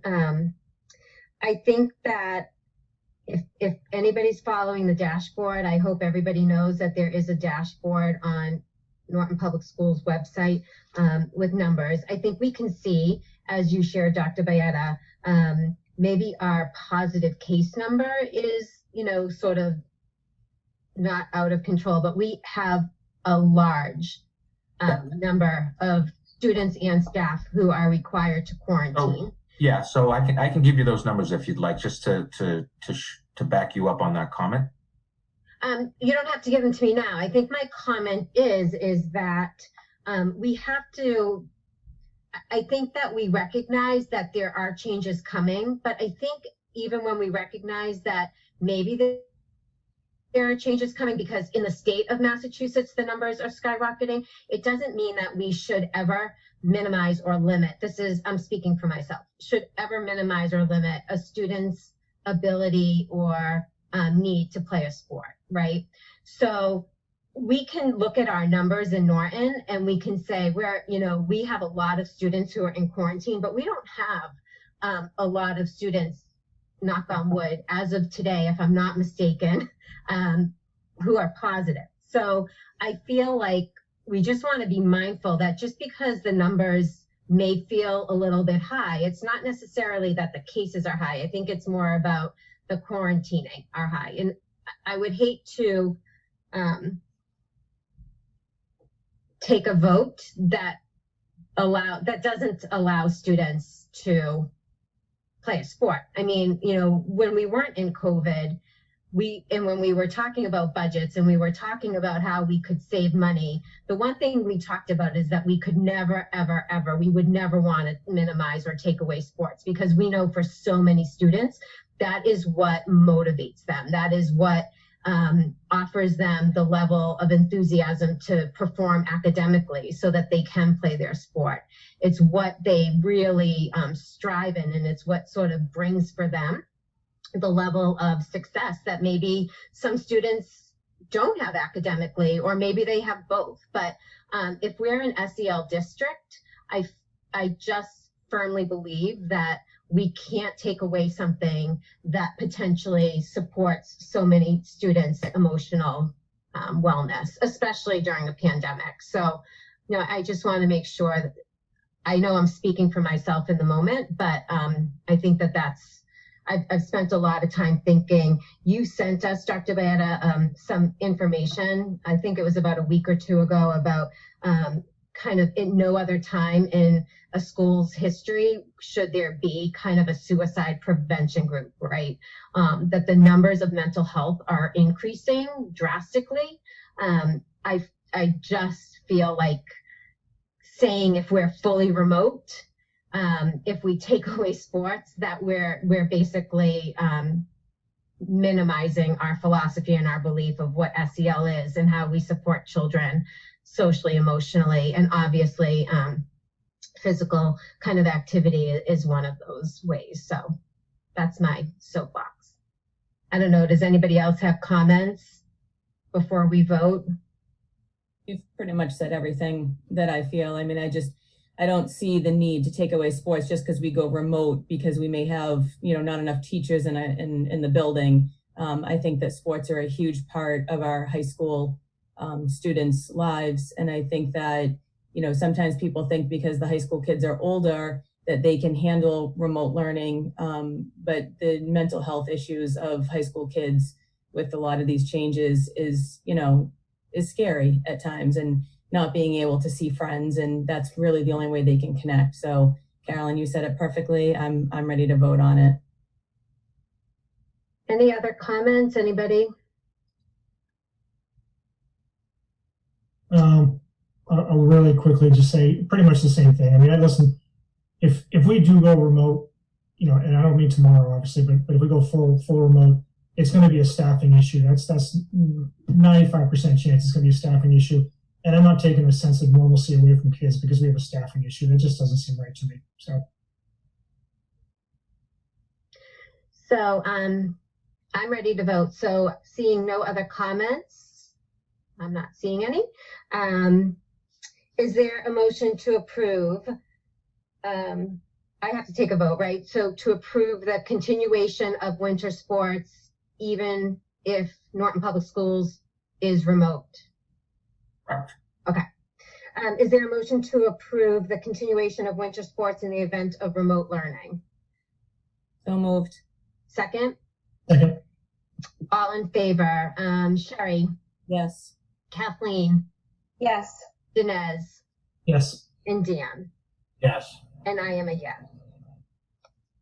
We know that it's tricky, and Aaron, thank you so much. Sort of just like Dr. Bayetta, I sent you an email asking you a couple questions, and so quickly you responded and gave me really such thoughtful information that helps kind of in planning and thinking about the students who would be impacted by this conversation. So thank you. I really appreciate that. And I just want to say thank you to the school committee and Dr. Bayetta for your, constant support during all of this. It's been a really big help. It makes my job a little bit easier. Thank you. Yeah, we know none of this is easy. And Aaron, we absolutely know that in any moment, anything can change, right? That the governor can sort of change our decision. We also know, and we hope, I wasn't aware, Dr. Bayetta, but it sounds like DESE wants these conversations to happen with school committees. So my guess is hopefully we can be sort of the start, kind of, maybe others can follow us. That's what we like to do in Norton, is kind of be leaders in making big decisions that maybe others can follow in sort of the same footsteps as us, to say just because kids are remote doesn't mean that we should take away sports, especially knowing that we may be remote, or other districts may be remote as well, because of the lack of staffing and not because of students. So keep us posted, Aaron, how that kind of plays out. Absolutely. Thank you. Thank you. So we are on to other topics, topics not reasonably anticipated 48 hours in advance. I would like to actually start, if that's okay with you, Dr. Bayetta. So we received, or I'll speak for myself as chairperson of the school committee. I am not speaking on behalf of the school committee. I am speaking for myself as a school committee member. Governor Baker received a letter that was written to him from the Mass Association of School Committees and also the Mass Association of School Superintendents. And to summarize that letter, it basically, and I'll just read one line of it, the members of our two associations have expressed deep disappointment, frustration, and at times outrage. And the letter goes on. I want to go on record to say that in no way does either one of these organizations, but for me as a school committee member, it would be the Mass Association of School Committees, speaks for me. The letter clearly was written without knowledge by me. I was not asked to participate in any letter. It felt like the letter was kind of written as a blanket statement with the assumption that this is how school committees felt.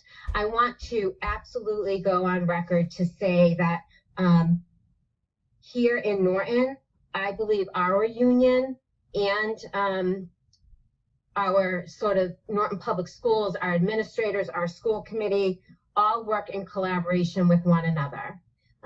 I absolutely appreciate the work that is being done by our union. I absolutely appreciate the opportunities to come together in labor management committee meetings to really kind of think about what is best for our students, our staff, and our families. And I absolutely think that the letter was, I think I'll just say it was a little bit out of line. I think the timing was off, and I absolutely do not agree with it. So I am speaking again personally, but personally, I want to, we don't always agree. There's no doubt. There are conversations that go back and forth. I've had the lovely opportunity to speak to Shannon Taylor about different things that we've had conversations about.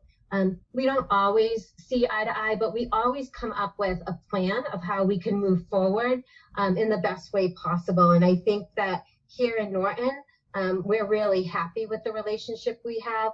We know how hard our staff works, our teachers, our paraprofessionals, our administrators, all staff in Norton Public Schools. So I just wanted to make sure I went on record to say that by no means do they speak for me.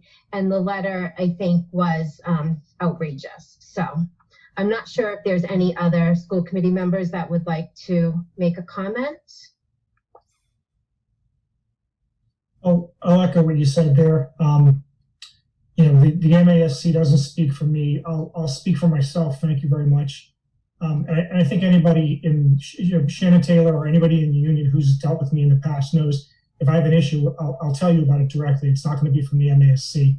I certainly wouldn't hide behind the letters. I can tell you that right now.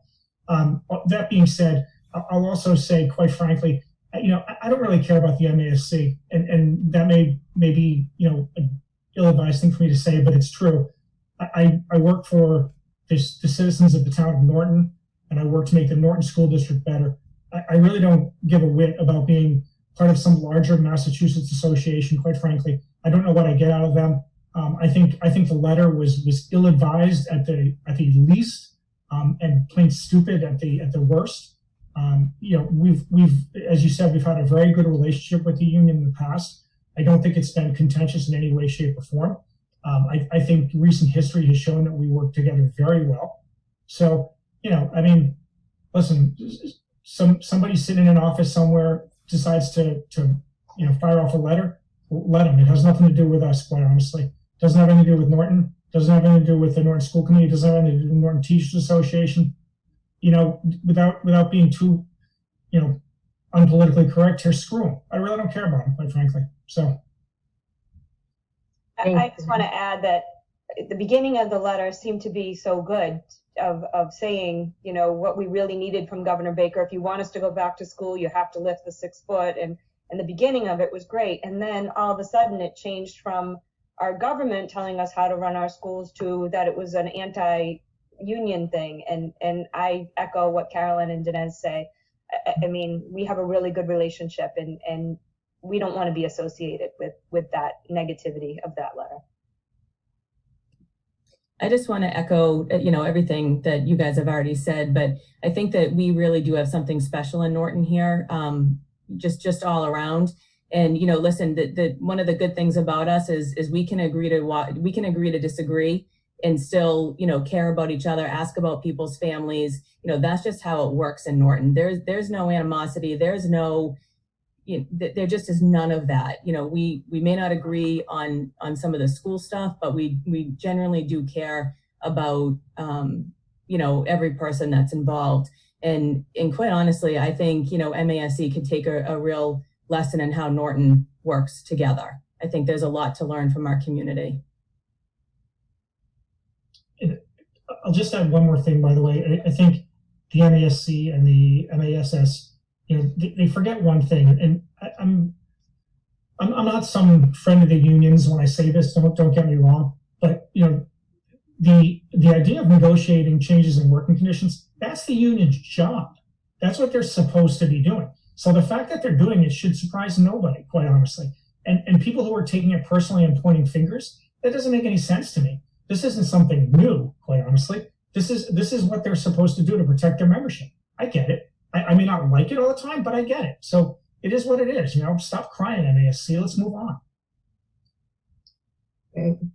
Madam Chair, on behalf of Shannon Taylor, the president of the Norton Teachers Association, she writes to the school committee, thank you so much. We have worked tirelessly for years together to keep open communication and keep our relationship with the school committee and administration in good standing. We are doing great things in Norton, and we do it by listening to each other and learning from each other.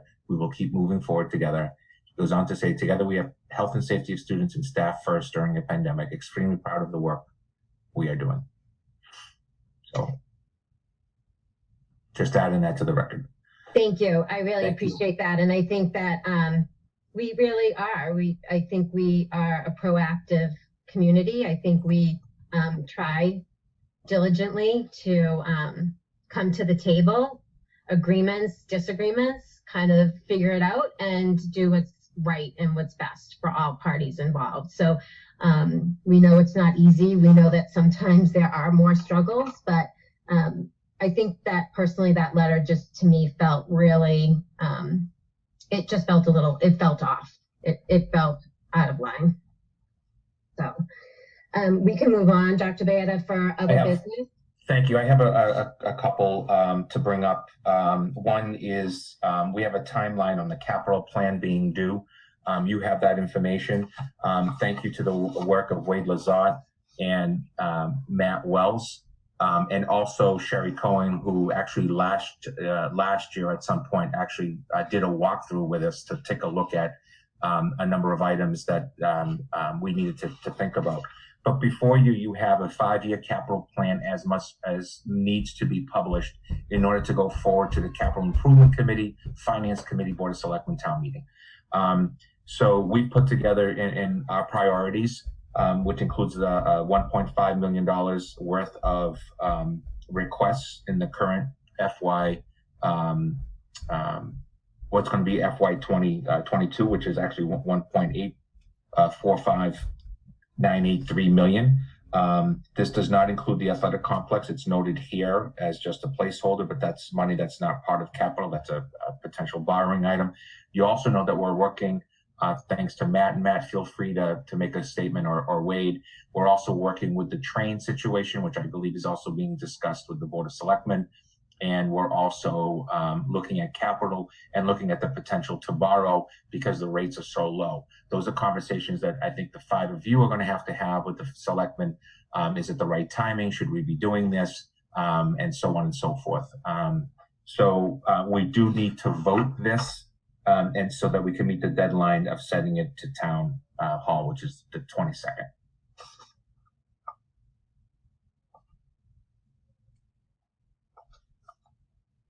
Carolyn, you muted. I just realized that. Vote to approve the capital improvement plan. That's correct. Okay. So moved. Thanks, Dinesh. I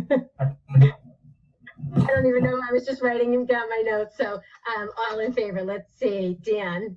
You need a second. Yes. We have a second. Yes, there was a second. I think it was Sherry, right? Yeah. Dan is a yes. Dan, sorry. Can you say that one more time, Dan? Yes. Thank you. Sherry? Yes. Kathleen? Yes. Dinesh? Yes. And I am a yes as well. And to the committee, next item, I'm going to talk about in a second will be the athletic, but I want us to talk a little bit about the remote process so that it's taped, it's live right now, and so on. There's a lot of opinions on social media, as you know, just like there is about snow days. So let me take the audience through the process.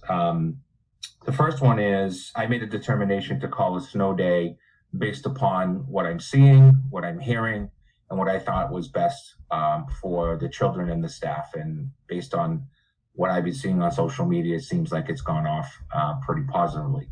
We needed a traditional kind of go back to the old days of doing things.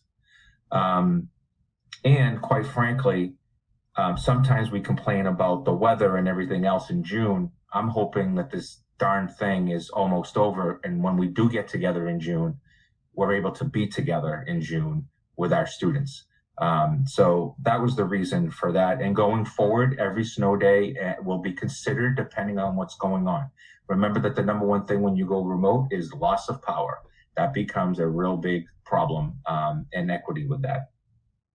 On December 9th, we had 5 staff positives in the district and 6 staff that were quarantined. So I had 11 professionals in the district, throughout the district, that were quarantining. On December 14th, I had 4 staff, 1 less positive, but I had 1 added, 7 quarantine, meaning I still had 11. Sunday into Monday into Tuesday of this week, I have 4 positive staff, 16 quarantine, for a total of 20, and 2 more today during the day that I've been notified of that are also quarantining. In many of these cases, these 22 staff members are not able to come to work. So my next choice, I can either have no school and make it up later, just it's an emergency. I can do that if I want to.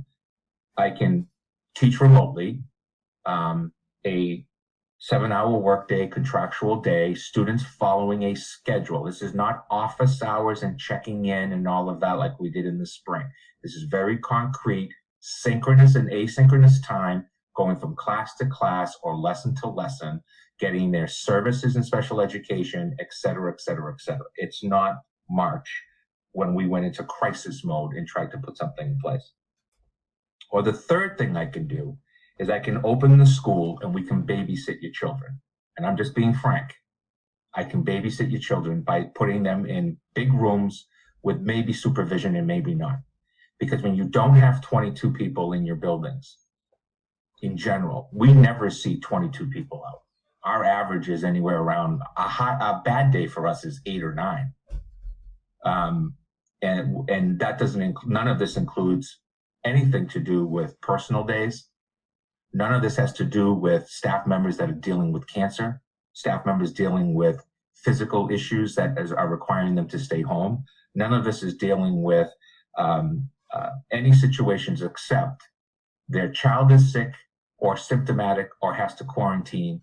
They themselves have to, their spouse is a fireman or a police officer or a nurse or whatever the positions may be, and they have to now self-quarantine, and so on and so on and so on. We've had an entire 2nd grade in one building have to go quarantine. So when people say to me, as was said, that we think about these, we knew about these decisions ahead of time. We are spending 7 days a week, including Saturday and Sunday. Wade Lazard and I were on the phone with each other this past Saturday and Sunday because he had issues with his department and how to try to resolve it. And then Wade Lazard, the director of facilities, became a full-time custodian at the JCS this week, so that we could even open the building and get it cleaned. This is not about I want to go remote. I want to be really, really clear about this. I hate my job remotely. I hate everything about it. I want the kids in the building with a plan that we believe is safe and positive. And secondly, I need to have educators or support staff with them.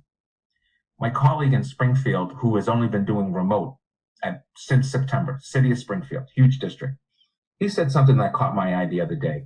He says, do I have kids at home with a highly qualified teacher, providing them their services and what they need, or do I have them in school doing a worksheet because it's a substitute? Those are the choices that we are having to make on a daily basis, 7 days a week. So going remote tomorrow is because of lack of staffing. It's not because I don't want to support the mental health of students. I clearly understand the complications this means for preschool and kindergarten and having 2 and 3 kids at home. I get it, but I don't have a place for them to go because I just don't have the adults. The other part that I think is important is that we have 116 students being quarantined right now. So we never see numbers like this in our district. And then lastly, I make these decisions solely based on facts and information. So 14 cases is not a reason to close a district. It isn't. Anyone who makes that argument is absolutely correct. But 22 adults not being able to come to work is a reason why you close your district. And all of this uptick is a result of Thanksgiving, where we all said, be careful. And we all took chances, including myself. And we're going to see it again after the Christmas holiday break. Currently, I am not and do not have any intentions of closing down on January 4th. Right now, today, I am looking to make a decision by tomorrow to try to provide even more time to families about Tuesday and Wednesday, because Monday is a traditional remote day according to our schedule. So my goal tomorrow when I'm in the office is to bring my people together, continue to look at the numbers, because we still get the phone calls of the positive from the Board of Health, or we still get the phone call or email from a staff member that has to quarantine. And we will make a decision. We'll also tomorrow afternoon release a survey to all families that will allow for you to say, my child is at the JCS grade 2, and then comment, was your child online today? And then make any types of comments about teaching and learning and things that you would like to see us improve on and do better after just one day. And then we'll make decisions about going forward about Tuesday and Wednesday.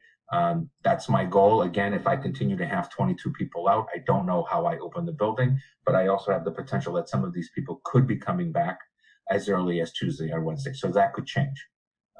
So that's the process that we are utilizing in trying to make decisions. And I utilize the Board of Health, the Massachusetts Department of Public Health, and I have to talk to DESE on a regular basis anytime there's a positive case. So that being said, we are currently in a remote model for this Friday, and decisions about Tuesday and Wednesday to be made by Friday night based on what do my numbers look like and do I have staff to be able to open. I would prefer to open Tuesday and Wednesday and allow, like I did at Thanksgiving, for people to have that one day of being with each other.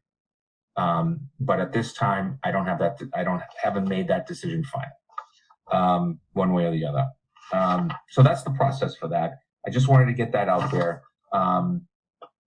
Every family needs to be prepared every day for potential 14 days of being home. Period. We all have to be ready for that, right?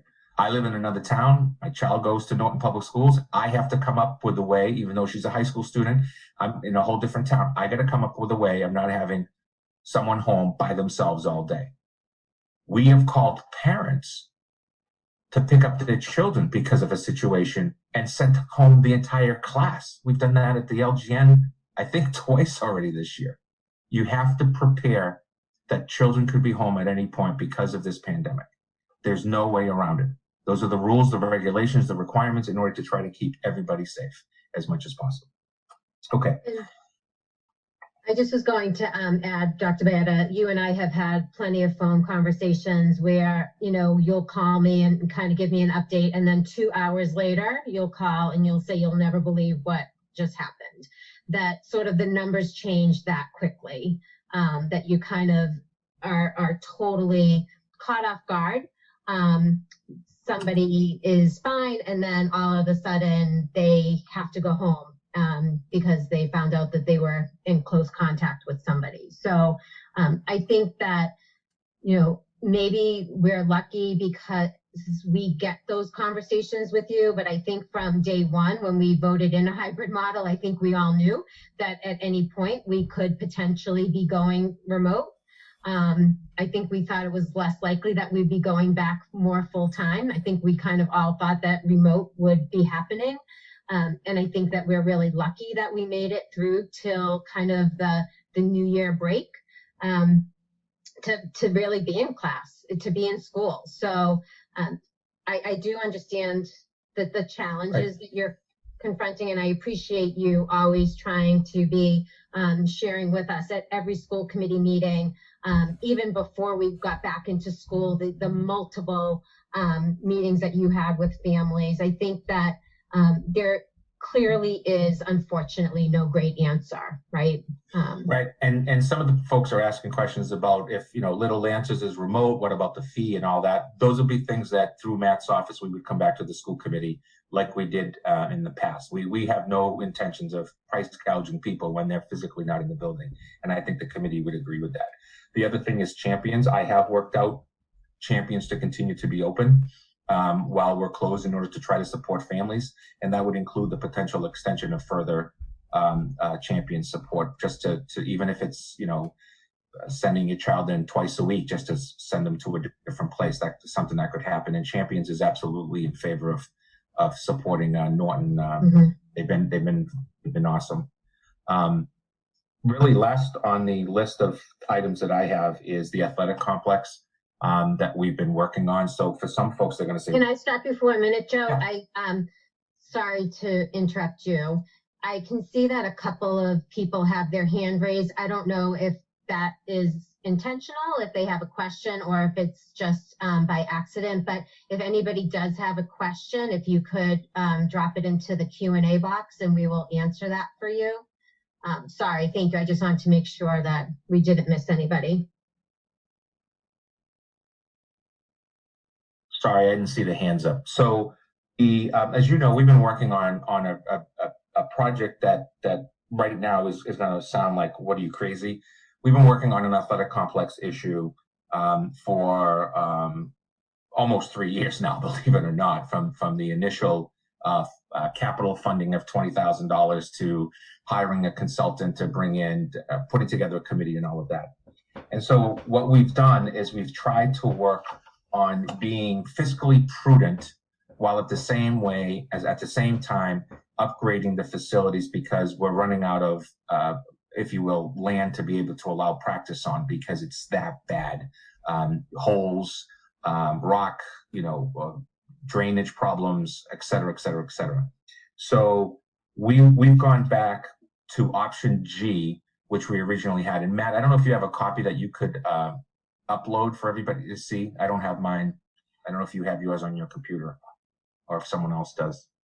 You don't either. All right, so we'll have to put it out. I can find mine. I'll look for it. Mm-hmm. So we took that option G, 8.6 million, and we've gone back again and looked at what we're now calling option H and J, which basically takes the multi-purpose field area behind the Hay School and condenses it and brings it down. Option H creates a softball field, but no pit field work at all. It just stays the pit field. And thank you. So you would see that this is the original option G, where left side you have the football field and the track and so on and so forth, all being redone and lights. And then the baseball field where it currently is doesn't change. And then that's the new, that's the new area for the multi-purpose. And in this case, it would have been a baseball field. And then on the other side, a softball field, and then tennis courts, and then also the pit, what's called the pit field. All of that would be from the tennis courts over towards the high school. It would all be lit as well, but everything would be turfed off. And that came in, if you scroll down for me, Carolyn, thank you. That would come in at just under 8.7 million in general. What we've done is we've taken this idea and we've just condensed the whole area. The pit field stays as just grass and mud. The tennis courts we are leaving, and the reason is our tennis courts in the middle school are in tough shape, because if I'm correct in the way that I say this, it's above some type of a leaching field type of situation.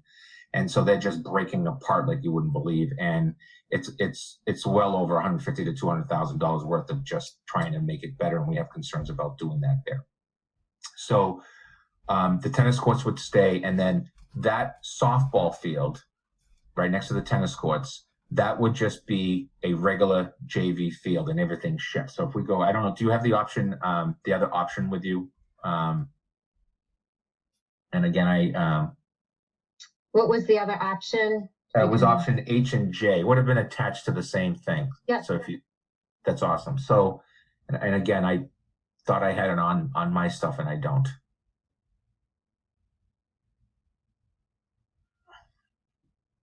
So what would happen is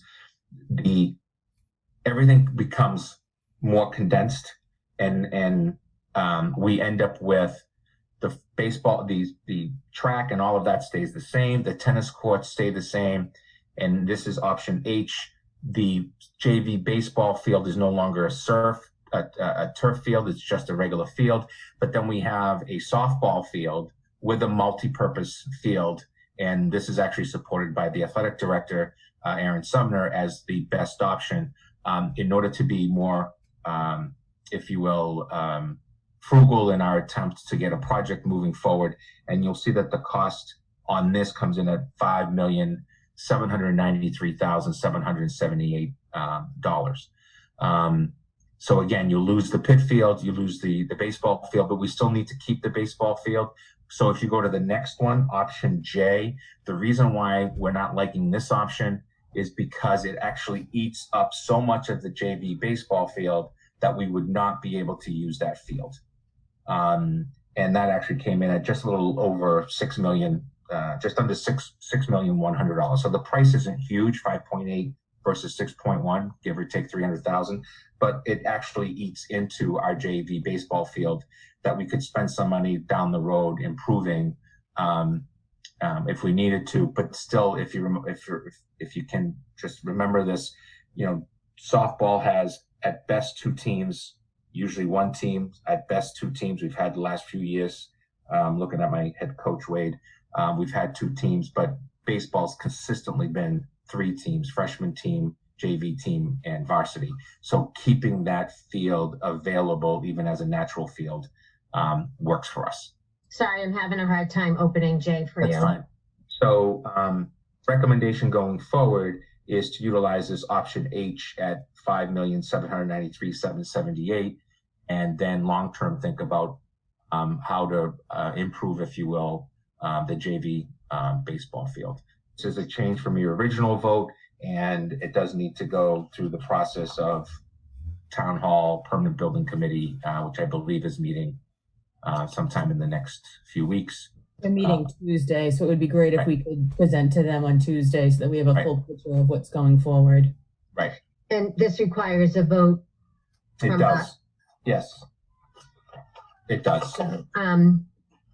Has everybody been able to see what was sent to us? So I think, if I'm not mistaken, there was G, H, J, and then I know Matt and Aaron shared their thoughts. Does anybody have any questions? So our vote would be to amend our original vote, or can we just vote for a new? Yes, you would be voting to amend your original option G to be option H at a cost of $5.8 million. Original option G, you said, to Correct. Correct. Okay. And I know you said it was, I closed it already, so can you refresh my memory, So the option is the high school in its entirety, the track, football field, lights. And I know it's H, but what was the total? I'm sorry. Oh, I'm sorry, $5,793,778. 793. 5,800,000. How's that? Yes. Good. Okay. So is there a vote to to amend our original option G to option H with the new total for the athletic complex being $5,800,000? So moved. Second. All in favor? Dinesh, Yes. Sherry, Yes. Kathleen, Yes. and Dan. No. And I am a yes.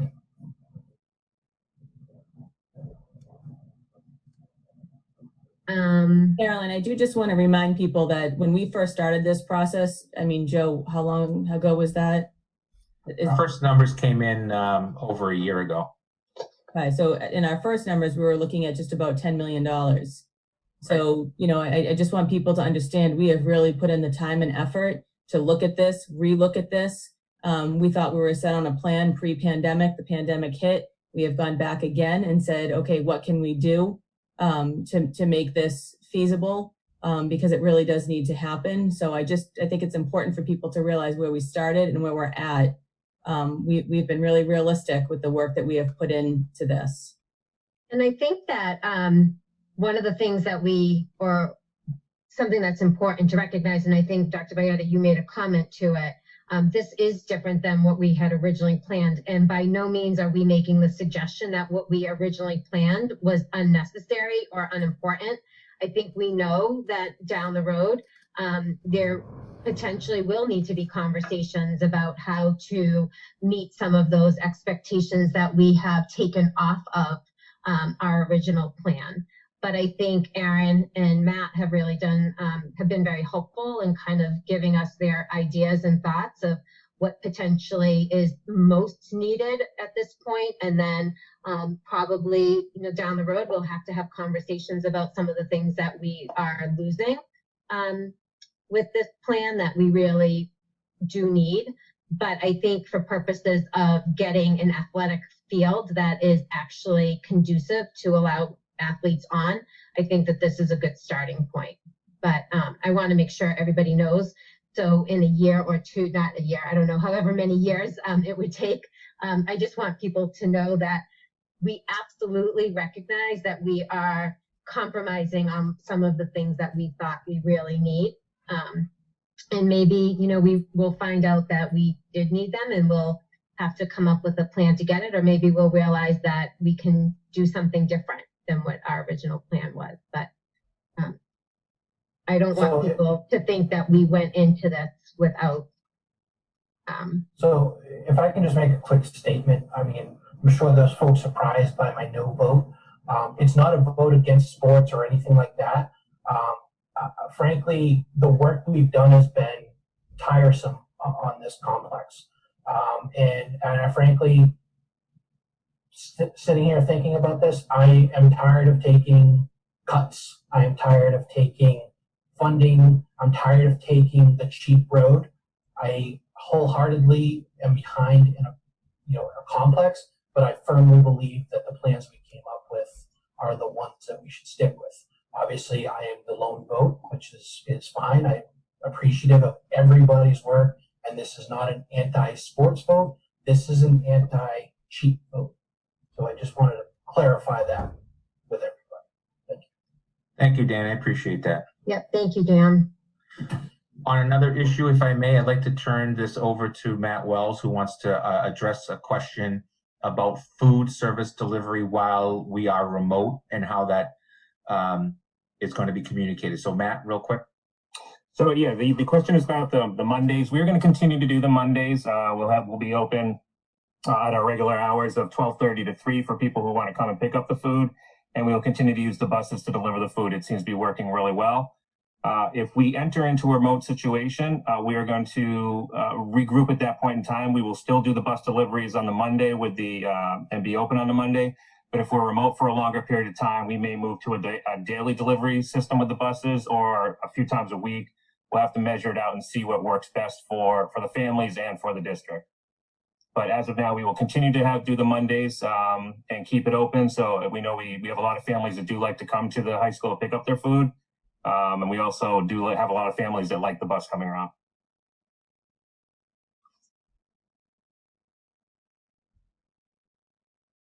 Thanks, Matt. I was trying to unmute myself. We can't say thank you enough for all of the work that you've done. Food services, we were so lucky. So Thanks for doing that. So, And on a note, tomorrow, Matt, you can correct me, but tomorrow there will be a recognition by the, I believe it's the Boy Scouts of America, are recognizing our food services folks that have helped to feed community. So, Matt, what time is that at? It's at 9:30 at the high school. They're gonna have a nice plaque to present to them and a big thank you. So if you're able to come, we'd love to have you there. thank you. What was the time for that? 9:30. Social distancing in the cafeteria, just a recognition. We thank the Boy Scouts of America for their support on that. That's great. So any additional comments, Dr. Baeta? None at all, thank you. There's just one last question I see. I'm not sure if you can see that, Dr. Baeta, or if you just want to quickly answer that.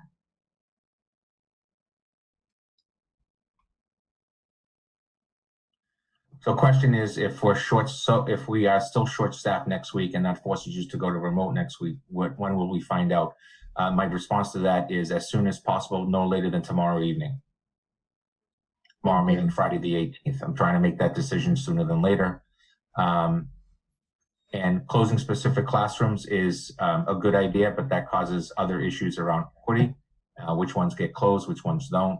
And in this particular case, it's also about in one of our buildings actually being able to clean the building because all 4 custodians that work in the building are out quarantined or positive. Sorry. Thank you. So seeing no additional comments or questions, is there a motion to adjourn the meeting? So moved. Second? Second. Second. All in favor? Let's see, Kathleen, Yes. Dinesh, Yes. Dan, Yes. Sherry, Yes. and Carolyn is a yes. Thanks, everyone. Happy holidays to all. Thank you. Everybody have a You good as night. well. Thanks, everybody. Happy Have a good night. holidays.